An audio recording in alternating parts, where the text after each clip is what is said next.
नमस्कार, जोहार, मैं संजय और आप देख रहे हैं न्यूज झारखंड। चलिए जानते हैं सुबह से लेकर शाम तक की तमाम बड़ी खबरों को।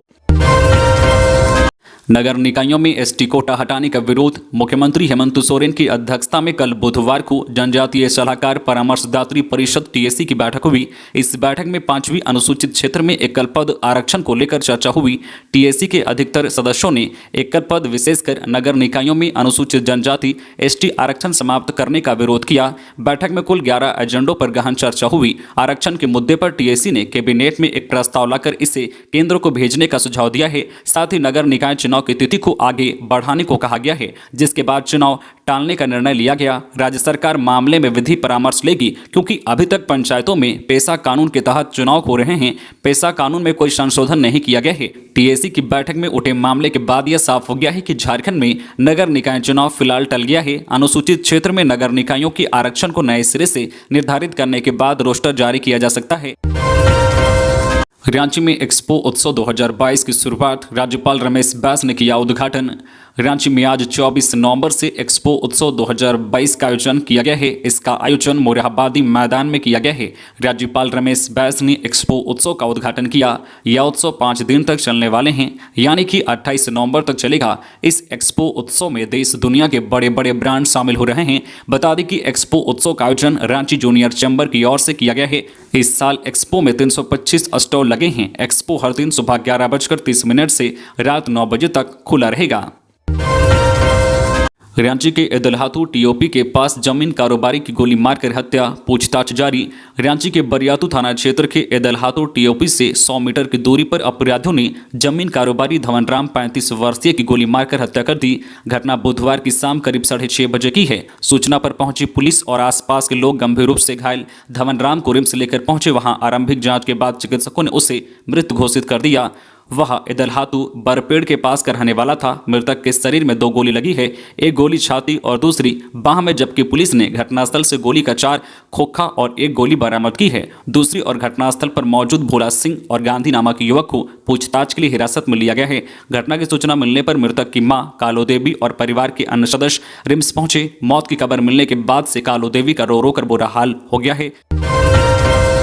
आसमान साफ रहने से तापमान में गिरावट। रांची में 3 दिनों में 10 डिग्री से नीचे आ जाएगा तापमान। दिसंबर के पहले हफ्ते में शीतलहर चलने के आसार। रांची में दिन का तापमान बढ़ गया है। तेज धूप के कारण लोगों को गर्मी का एहसास हो रहा है। 24 घंटे में रांची में दिन के तापमान में 2 डिग्री की गिरावट दर्ज हुई है, जबकि रात के तापमान में 1 डिग्री की गिरावट आई है और पारा 12.7 डिग्री पहुंच गया है। दिन में आसमान साफ होने की वजह से और कड़ी धूप निकल रही है। वहीं रात में आसमान साफ रहने से तापमान में गिरावट है। इससे तेज ठंड लग रही है। सुबह 10 बजे तक ठंड का एहसास हो रहा है, लेकिन दिन होते ही गर्मी बढ़ रही है।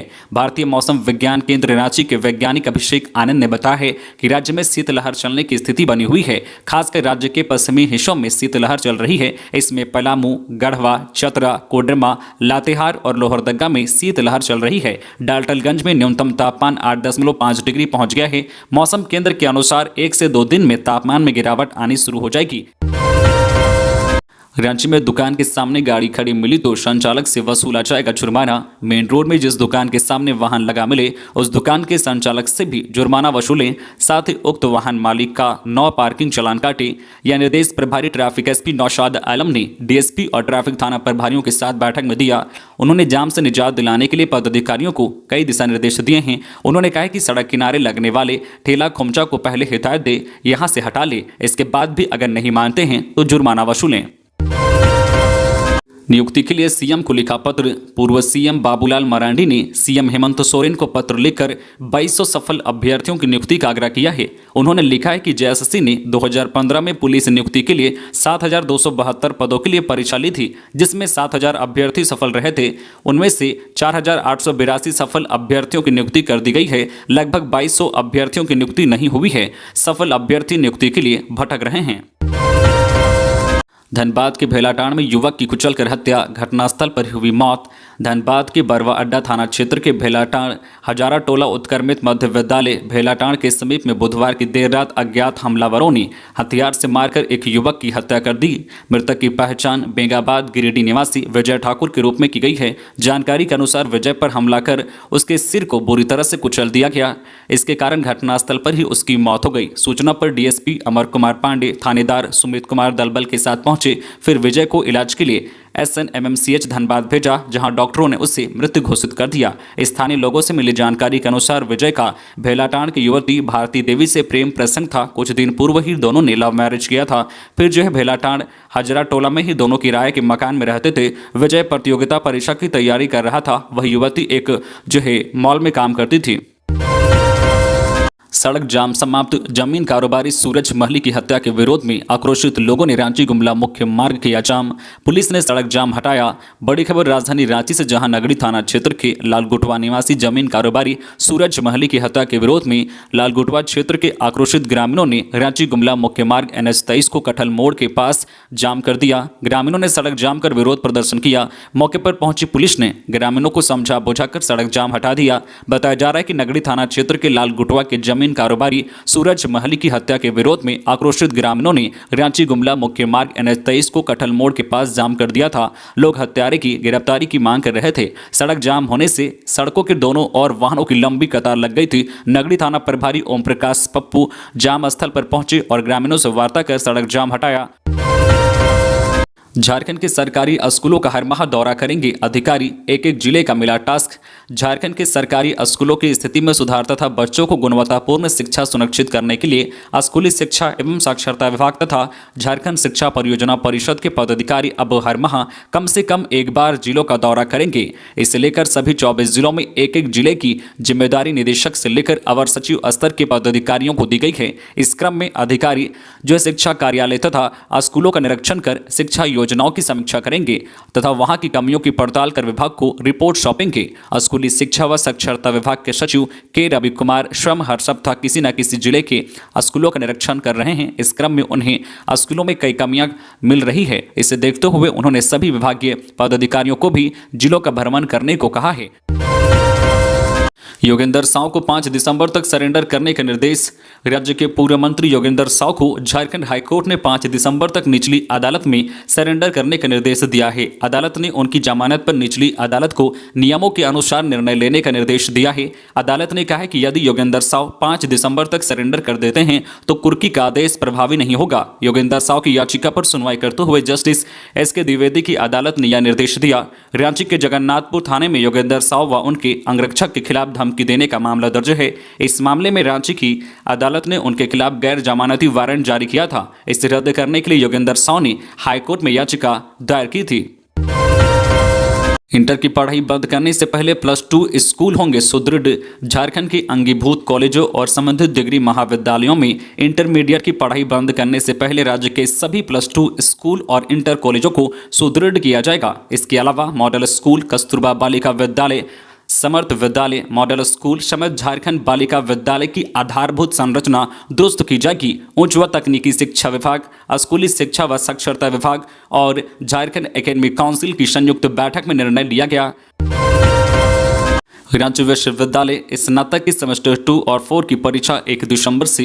रांची विश्वविद्यालय में BA, BSc और BCom रेगुलर व वोकेशनल सेमेस्टर 2 2021-24 और सेमेस्टर 4 2020-23 की परीक्षा 1 दिसंबर से शुरू होगी। परीक्षा का समय सुबह 9 बजे से निर्धारित है। इसके लिए 21 केंद्र बनाए गए हैं। इधर विश्वविद्यालय प्रशासन ने PG इतिहास, TRL, राजनीतिक शास्त्र, मास कम्युनिकेशन सेमेस्टर 2 2021-23 का रिजल्ट जारी कर दिया है। यह परीक्षा सितंबर में हुई थी। इसके अलावा BA ऑनर्स व वोकेशनल सेमेस्टर 3 सत्र 2020-23 की परीक्षा का भी रिजल्ट जारी कर दिया गया है। यह परीक्षा अगस्त में हुई थी। पलामू में बिजली चोरी के खिलाफ कार्रवाई। 9 लोगों पर प्राथमिकी, 1.25 लाख से ज्यादा की राशि का लगा जुर्माना। पलामू जिला के हैदरनगर थाना क्षेत्र के विभिन्न गांव में झारखंड बिजली वितरण निगम लिमिटेड के अभियंताओं ने बुधवार को देर शाम तक विशेष छापेमारी अभियान चलाया। इस अभियान में 9 लोगों को बिजली का अवैध उपयोग करते पाया गया। बिजली चोरी को लेकर अभियान को लेकर अवैध ढंग से बिजली का उपयोग करने वाले कुल 9 लोगों के खिलाफ कनीय अभियंता प्रदीप कुमार सिंह ने हैदरनगर थाना में बिजली अधिनियम के तहत प्राथमिकी दर्ज कराई है। सभी 9 लोगों पर 1,33,000 रुपए का जुर्माना भी लगाया गया है। धनबाद के सदर अस्पताल में बनेगी 10 बेड की पीसीयू। अत्यंत गंभीर रोग से ग्रसित मरीजों को लिया जाएगा भर्ती।